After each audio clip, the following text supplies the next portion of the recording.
اعوذ باللہ من الشیطان الرجیم بسم اللہ الرحمن الرحیم۔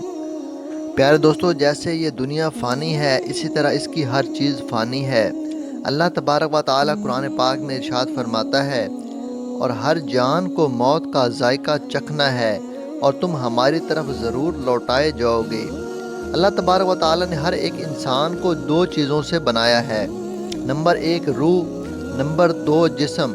روح کے بغیر جسم کچھ بھی نہیں، یہ صرف ایک بے جان پتلا ہے، اور روح کے ساتھ اللہ تبارک و تعالیٰ نے انسان کو طاقت عطا فرمائی ہے۔ روح انسانی جسم سے کہیں زیادہ طاقتور ہوتی ہے، لیکن ہر ایک انسان کو روح ایک مخصوص مدت تک دی گئی ہے۔ اس مدت کے پورا ہونے کے بعد روح کو قبض کر لیا جاتا ہے، جس کی وجہ سے انسان کی موت واقع ہو جاتی ہے، اور اس موت کے بعد انسان کا جسم اسی دنیا میں رہ جاتا ہے اور روح ایک نئی دنیا میں چلی جاتی ہے، جس کو عالم ارواح اور عالم برزخ بھی کہتے ہیں۔ پیارے دوستو، آج کی اس ویڈیو میں ہم آپ کو بتائیں گے کہ جب کسی انسان کی موت کا وقت قریب آ جاتا ہے تو ملک الموت علیہ السلام اس کی روح کیسے قبض کرتے ہیں، اور مرنے سے پہلے موت کے وقت انسان عالم سکرات میں کیا کچھ دیکھتا ہے،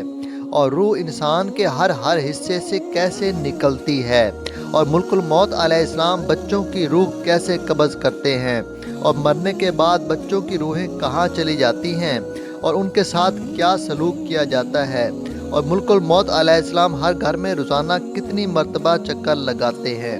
پیارے دوستو، ان تمام تر سوالات کے جوابات قرآن و حدیث کی روشنی میں سننے سے پہلے آپ سے گزارش ہے کہ ہماری اس ویڈیو کو اینڈ تک ضرور دیکھیں۔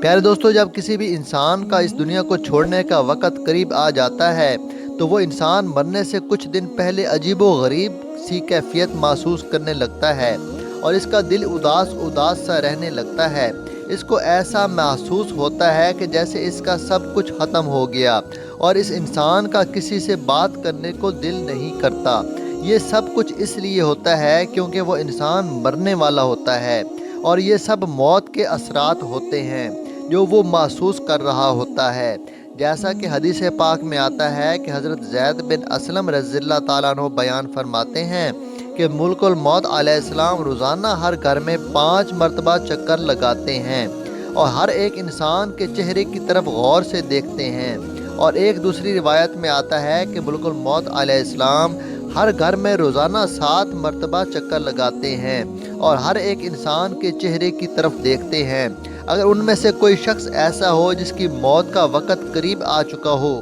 تو ملک الموت علیہ السلام اس کی روح کو قبض کر لیتے ہیں۔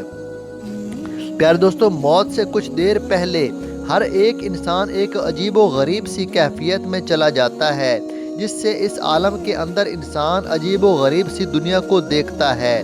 اس وقت مرنے والے انسان کی آنکھوں سے تمام تر پردوں کو ہٹا دیا جاتا ہے۔ یہ وہ وقت ہوتا ہے کہ جب انسان اپنی زندگی میں کیے گئے تمام تر اعمال کو اپنی آنکھوں سے دیکھ رہا ہوتا ہے۔ اگر کوئی گنہگار شخص ہو تو وہ دیکھ رہا ہوتا ہے کہ اس نے اپنی زندگی میں کون سے گناہ کیے، کیسے وہ اللہ تبارک و تعالیٰ سے چھپ کر زنا کرتا رہا، کیسے وہ چوری کرتا رہا، شراب نوشی کرتا رہا، اور کس طرح وہ اللہ تبارک و تعالیٰ کی نافرمانیاں کرتا رہا۔ اس وقت ہر انسان کو پیدا ہونے سے لے کر مرنے تک اس کی تمام تر زندگی دکھا دی جاتی ہے کہ اس نے اپنی زندگی کیسے گزاری، اور اسی وقت ہر ایک انسان کو یہ اندازہ ہو جاتا ہے کہ اس کا انجام کیا ہونے والا ہے۔ اور یہ وہ وقت ہوتا ہے کہ جب شیطان بھی مرنے والے شخص کے سامنے آ کر کھڑا ہو جاتا ہے اور اس کو گمراہ کرنے کی کوشش کرتا ہے۔ اگر اس مرنے والے شخص کے ماں باپ فوت ہو چکے ہوں تو وہ شیطان اس کے ماں باپ کی شکل میں آ کر کہتا ہے، اے میرے بیٹے، ہم تمہارے ماں باپ ہیں، ہم تمہارا برا نہیں چاہتے، ہم تجھے تلقین کرتے ہیں کہ تو اسلام کو چھوڑ دے اور عیسائی یا کافر ہو کے مرے، کیونکہ مرنے کے بعد یہی دین کام آنے والا ہے۔ اسی طرح شیطان اس مرنے والے شخص کے سامنے اس کے دوسرے عزیز و اقارب کی شکلوں میں آ کر اس کو گمراہ کرنے کی کوشش کرتا ہے۔ پیارے دوستو، ذرا غور کیجئے کہ یہ کتنا خطرناک مرحلہ ہے کہ جس مرحلے کے اندر ایک طرف انسان کا ایمان ہے اور دوسری طرف انسان کے ماں باپ اس کے سامنے کھڑے ہیں، ایسے مرحلے کے اندر ایمان بچانا کس قدر مشکل ہو جاتا ہوگا، لیکن وہ لوگ جنہوں نے ساری زندگی اللہ تبارک و تعالیٰ کی فرما برداری میں گزاری اور اللہ تبارک و تعالیٰ کو راضی کرتے ہوئے اس دنیا سے چلے گئے، تو اللہ تبارک و تعالیٰ اس موڑ پر انسان کو اکیلا نہیں چھوڑتا اور اپنے بندے کی مدد کرتا ہے اور اس کو ایمان پر ثابت قدمی عطا فرماتا ہے۔ اور اگر کوئی ایسا شخص ہو جس نے ساری زندگی اللہ تبارک و تعالیٰ کی نافرمانیاں کی اور اللہ تبارک و تعالیٰ کو ناراض کرتے ہوئے اس دنیا سے چلا گیا، تو اس وقت وہ شخص عیسائی، پادری، یہودی یا کافر ہو کر مرتا ہے اور ہمیشہ ہمیشہ کے لیے واصل جہنم ہو جاتا ہے۔ پیارے دوستو، عالم سکرات کے بعد انسان کی روح نکلنے کا مرحلہ شروع ہو جاتا ہے۔ اس مرحلے کے اندر ملک الموت علیہ السلام انسان کی روح قبض کرتے ہیں۔ پیارے دوستو، کچھ لوگ ایسے ہوتے ہیں جن کی روح پل بھر میں قبض کر لی جاتی ہے، اور کچھ لوگ ایسے ہوتے ہیں جن کی روح تڑپا تڑپا کر نکالی جاتی ہے۔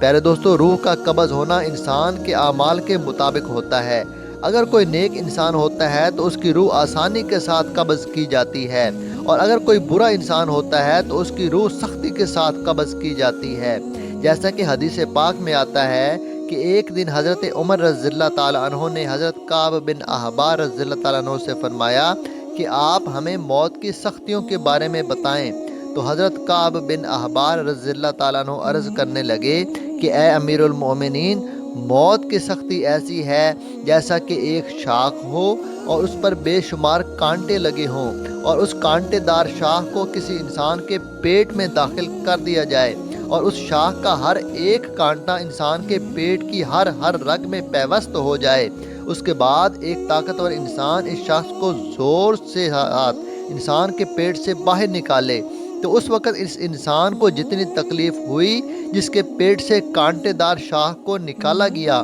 اس سے کہیں زیادہ تکلیف موت کے وقت ہوتی ہے۔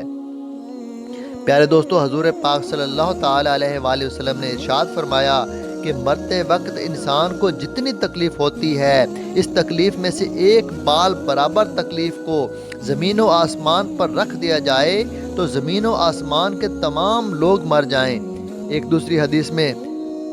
حضور اکرم صلی اللہ تعالیٰ علیہ وآلہ وسلم نے ارشاد فرمایا کہ موت کی تکلیف 1000 مرتبہ تلوار مارنے سے زیادہ سخت ہے۔ پیارے دوستو، جب انسان کی روح نکالی جا رہی ہوتی ہے تو اس وقت موت کی شدت کی وجہ سے انسان چیخنے اور چلانے کی کوشش کرتا ہے، لیکن اس کی آواز کو بند کر دیا جاتا ہے اور اس کا جسم اتنا کمزور ہو جاتا ہے کہ وہ کسی سے مدد بھی طلب نہیں کر سکتا۔ پیارے دوستو، روح کو سب سے پہلے پاؤں کی طرف سے نکالا جاتا ہے، اس کے بعد پنڈلیاں اور رانیں ٹھنڈی پڑ جاتی ہیں۔ اس طرح آہستہ آہستہ کر کے انسان کے جسم کے ہر حصے سے روح کو نکالا جاتا ہے، اور روح جب انسان کے گلے تک پہنچ جاتی ہے تو یہ وہ وقت ہوتا ہے جب انسان پر توبہ کا دروازہ بند کر دیا جاتا ہے۔ اس کے بعد کسی بھی انسان کی توبہ قبول نہیں کی جاتی۔ اس کے بعد ملک الموت علیہ السلام منہ کی طرف سے روح کو قبض کر لیتے ہیں، اور انسان کا منہ کھلے کا کھلا رہ جاتا ہے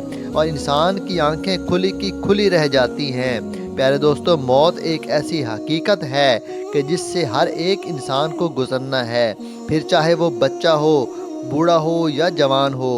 پیارے دوستو، اب بات کرتے ہیں کہ بچوں کو موت کس طرح آتی ہے، اور ملک الموت علیہ السلام بچوں کے ساتھ کیسا رویہ اختیار کرتے ہیں، اور مرنے کے بعد بچوں کے ساتھ کیا سلوک کیا جاتا ہے۔ تو اس کے متعلق روایات میں آتا ہے کہ موت کے وقت انسان پر سختی یا نرمی اس کے اعمال کی وجہ سے کی جاتی ہے، اور بچے چونکہ معصوم ہوتے ہیں اور وہ گناہوں سے پاک ہوتے ہیں، لہٰذا ملک الموت علیہ السلام ہر نابالغ بچے کی روح کو نرمی کے ساتھ قبض کرتے ہیں، کیونکہ بچوں نے کوئی گناہ نہیں کیا ہوتا اور وہ اعمال کے مکلف نہیں ہوتے، لہٰذا جب کوئی بھی بچہ فوت ہو جاتا ہے تو وہ فوت ہونے کے بعد سیدھا جنت میں چلا جاتا ہے، اور جنت کے اندر وہ بچہ حضرت ابراہیم علیہ السلام اور ان کی زوجہ محترمہ حضرت سارہ رضی اللہ تعالیٰ عنہ کی کفالت میں ہوتا ہے، اور وہ قیامت تک ان کی کفالت میں رہے گا۔ قیامت کے بعد جب اس بچے کے ماں باپ جنت میں داخل ہوں گے تو اس بچے کو اس کے ماں باپ کے سپرد کر دیا جائے گا۔ اگر کسی ماں باپ کا چھوٹا بچہ فوت ہو جاتا ہے تو وہ بچہ والدین کے لیے بروز قیامت بخشش کا ذریعہ بنے گا، جیسا کہ حضور پاک صلی اللہ تعالیٰ علیہ وآلہ وسلم نے ارشاد فرمایا